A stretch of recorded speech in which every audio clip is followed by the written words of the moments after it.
Greetings everyone, welcome back to my YouTube channel. Today I'm very excited to be sharing with you the difference between soft skills and hard skills. But in this video particularly, we're going to be focusing on what are soft skills, as well as the importance of soft skills, how you can acquire them, and the top 10 soft skills that are very critical at the moment in the industry for business as well as for students.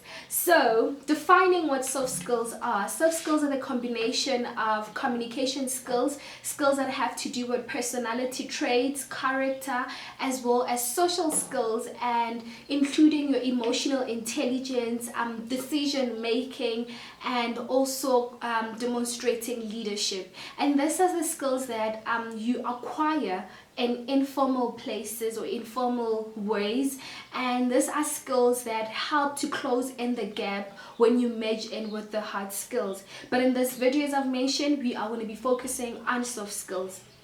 And so the importance of soft skills, they indicate whether you are a team player in a team.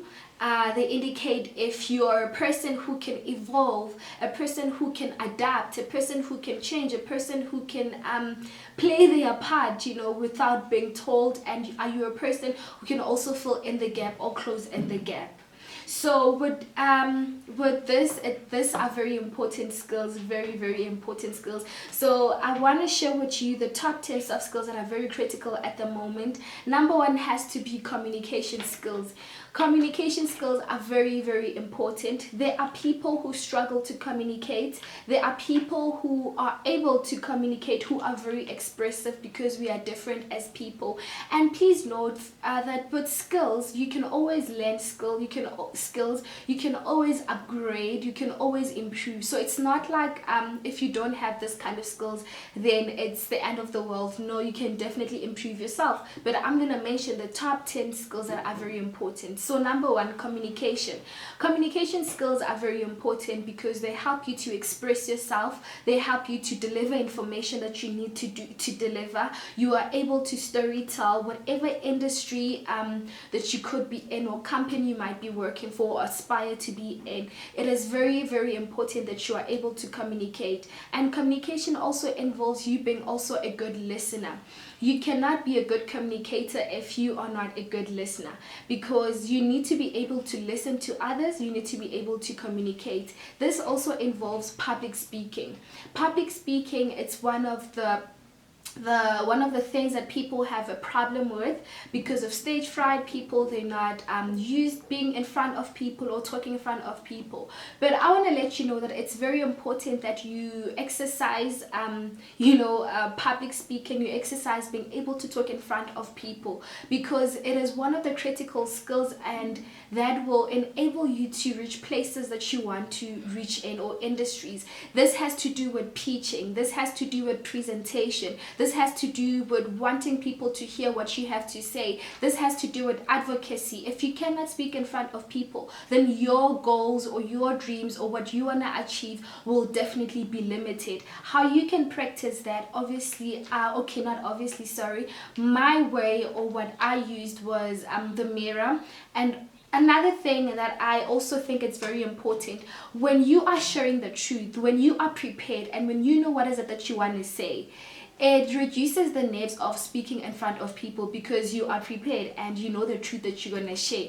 So most of the time, when you are very prepared and you know what you have to share, it can help you reduce the nerves and being scared. And it also takes a whole lot of practice in the mirror. And what also worked for me is not looking the audience in their eyes directly, but you can look, on top of their heads, or don't focus so much on the eyes, on how they're reacting or responding at times. But anyway, that will be video for some other time on public speaking. And number two, self-motivation. Very important. You need to be very driven. You need to know why you're doing what you are doing, or why you want to get in what you want to get in. The moment you know your why, it becomes easier for you to be driven and to be motivated. Also follow or do something that you love and that you want to do. That will reduce problems of you not being driven. And this has to do with your personal development, your growth, who you're listening to, what are you reading, and as well as what are you allowing in your mind. And number 3 has to be leadership. So leadership has to do with management, has to do with being accountability, being able to work with the team, being able to fill in the gap, and being able to do things that you were not asked to do. And when I speak about being able to do things that you were not asked to do, there could be a crisis and you might have the ability to resolve the thing at that time. You can explain that later as long as you did something about it at that time. And number 4, responsibility. These are skills that you need to have. You need to be a responsible person, a person who is able to account, a person who's able to manage the resources that are given, a person who's able to measure what is given and use it in a proper way. And being responsible for yourself, for your duties and what is around and what you're focusing and working on. And also, you need to be a team player. Teamwork is very important in this day and age, in industries and career fields, and being a student. At school, you're required to do assignments in groups. You need to be able to communicate with people. You need to be able to work with a team. At work, you must be able to work with your team when you're working on a certain project or when you are brainstorming. So you need to be able to work with understand that there will be different people with different personalities that will always be there, and how do you manage that and how do you deal with that. Also, be a person who's open to work with a team.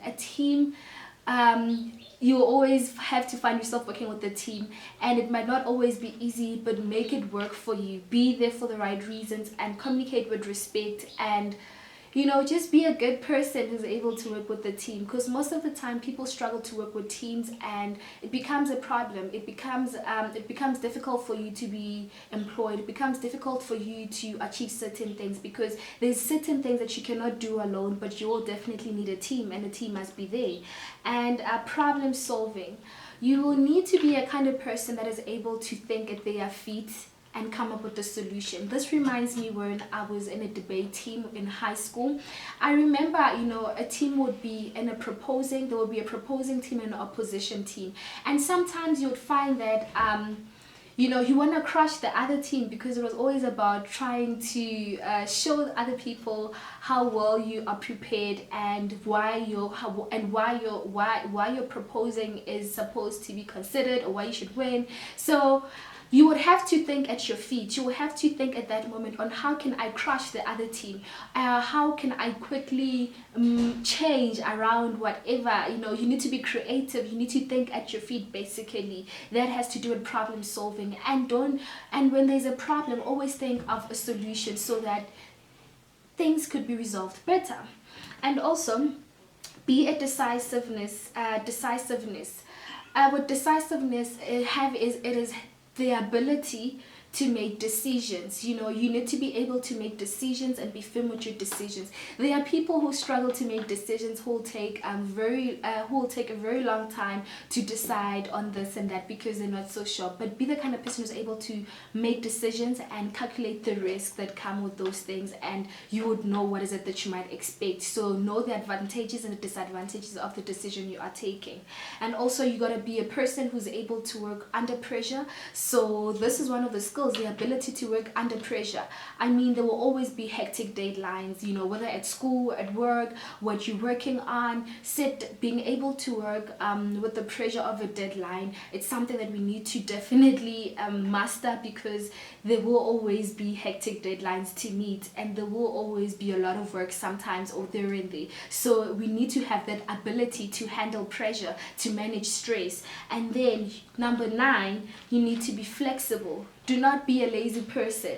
No one wants to work with a lazy person, and if you are lazy, you will not grow or achieve anything great, because you cannot expect things to happen for themselves. You have to work, you have to put in the work. So laziness will not get you anywhere. You need to be flexible, be able to move, be able to do what you're asked to do, and that will help you to become a better employee or a better business person or entrepreneur or student. And number 10, negotiation, conflict resolution or solution. This is one of the skills that people need to work on, and it goes hand in hand with emotional intelligence.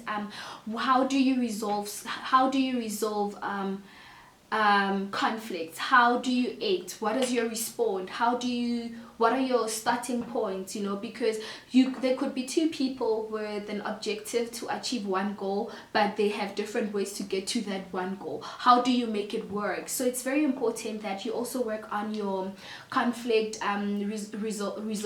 resolution skills, so that you could be a good team player and you are able to adapt and you are able to make progress where you are. So these are the top 10 soft skills that I think they are very critical and very important at this day and age, in the industries, in career paths, in business route, as well as being a student. So I hope you really found this video very helpful, and I hope if you do not have all those top 10 skills, that you will work on improving you will improve, you will learn, and you will be teachable, and that is very important. You need to be very teachable if you want to thrive and do so well.